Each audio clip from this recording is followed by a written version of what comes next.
मागध सूत भाट और गुण गाने वाले सब जो जिस योग्य थे वैसी सवारी पर चढ़कर चले।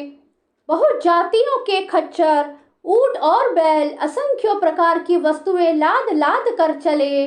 कहार करोड़ों कांवरे लेकर चले। उनमें अनेकों प्रकार की इतनी वस्तुएं थी कि जिसका वर्णन कौन कर सकता है। सब सेवकों के समूह अपना अपना साज समाज बनाकर चले। सबके हृदय में अपार हर्ष है और शरीर पुलक से भरे हैं। सबको एक ही लालसा लगी है कि हम श्री राम लक्ष्मण दोनों भाइयों को नेत्र भर कर कब देखेंगे। हाथी गरज रहे हैं, उनके घंटों की भीषण ध्वनि हो रही है। चारों ओर रथों की घरघराहट और घोड़ों की हिनहिनाहट हो रही है। बादलों का निरादर करते हुए नगाड़े घोर शब्द कर रहे हैं। किसी को अपनी पराई कोई बात कानों से सुनाई नहीं देती। राजा दशरथ के दरवाजे पर इतनी भारी भीड़ हो रही है कि वहां पत्थर फेंका जाए तो वह भी पिसकर धूल हो जाए। अटारियों पर चढ़ी स्त्रियां मंगल थालों में आरती लिए देख रही हैं और नाना प्रकार के मनोहर गीत गा रही हैं। उनके अत्यंत आनंद का बखान नहीं हो सकता। तब सुमंत्र जी ने 2 रथ सजाकर उनमें सूर्य के घोड़ों को भी मात करने वाले घोड़े जोते।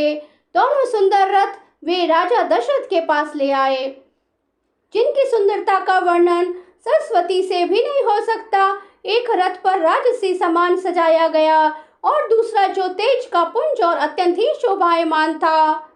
उस सुंदर रथ पर राजा वशिष्ठ जी को हर्षपूर्वक चढ़ाकर फिर स्वयं शिव, गुरु, गौरी, पार्वती और गणेश जी का स्मरण करके दूसरे रथ पर चढ़े। वशिष्ठ जी के साथ जाते हुए राजा दशरथ जी कैसे शोभित हो रहे हैं, जैसे देव गुरु बृहस्पति जी के साथ इंद्र हो। वेद की विधि से और कुल की रीति के अनुसार सब कार्य करके तथा सबको सब प्रकार से सजे देखकर श्री रामचंद्र जी का स्मरण करके गुरु की आज्ञा पाकर पृथ्वीपति दशरथ जी शंख बजाकर चले। बारात देखकर देवता हर्षित हुए और सुंदर मंगलदायक फूलों की वर्षा करने लगे। बड़ा शोर मच गया। घोड़े और हाथी गरजने लगे। आकाश में और बारात में दोनों जगह बाजे बजने लगे। देवांगनाएं और मनुष्य की स्त्रियां सुंदर मंगल गान करने लगी और रसीले राग से शहनाइयां बजने लगी। घंटे घंटियों की ध्वनि का वर्णन नहीं हो सकता। पैदल चलने वाले सेवक गण अथवा पट्टेबाज कसरत के खेल कर रहे हैं और फहरा रहे हैं। आकाश में ऊंचे उछलते जा रहे हैं। हंसी करने में निपुण और सुंदर गाने में चतुर विदूषक तरह तरह के तमाशे कर रहे हैं। सुंदर राजकुमार मृदंग और नगाड़े के शब्द सुनकर घोड़ों को उन्हीं के अनुसार इस प्रकार नचा रहे हैं कि वे ताल के बंधान से जरा भी डिगते नहीं हैं। चतुर नट चकित होकर वह देख रहे हैं। बारात ऐसी बनी है कि उसका वर्णन करते नहीं बनता। सुंदर शुभदायक शकुन हो रहे हैं। नीलकंठ पक्षी बाईं ओर चारा ले रहा है, मानो संपूर्ण मंगलों की सूचना दे रहा हो। दाहिनी ओर कौवा सुंदर खेत में शोभा दे रहा है। नेवले का दर्शन भी सब किसी ने पाया। तीनों प्रकार की शीतल मंद सुगंधित हवा अनुकूल दिशा में चल रही है। श्रेष्ठ सुहागनी स्त्रियां भरे हुए घड़े और गोद में बालक लिए जा रही हैं और गोद में बालक को लेकर आ रही हैं। लोमड़ी फिर फिर कर बार बार दिखाई दे जाती है। गाय सामने खड़ी बछड़ों को दूध पिलाती है। हरिणों की टोली बाईं ओर से घूमकर दाहिनी ओर की ओर आई, मानो सभी मंगलों का समूह दिखाई दिया। शेम करी सफेद सिर वाली चील विशेष रूप से शेम कल्याण कह रही है। श्यामा बाईं और सुंदर पेड़ पर दिखाई पड़ी।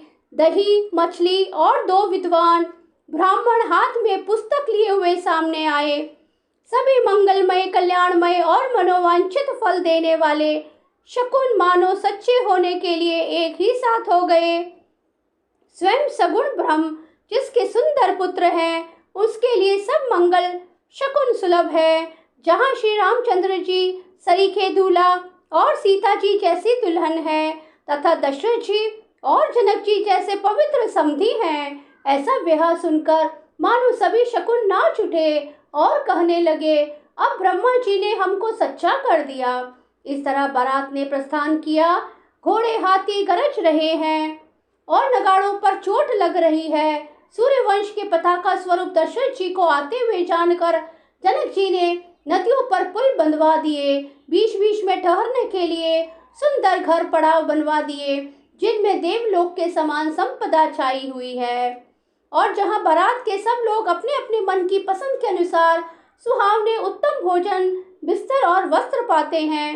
मन के अनुकूल नित्य नए सुखों को देखकर सभी बारातियों को अपने घर भूल गए। बड़े जोर से बजते हुए नगाड़ों की आवाज सुनकर श्रेष्ठ बारात को आती हुई जानकर अगवानी करने वाले हाथी, रथ, पैदल और घोड़े सजाकर बारात लेने चले। बोले जय सिया राम, सिया राम, सिया राम।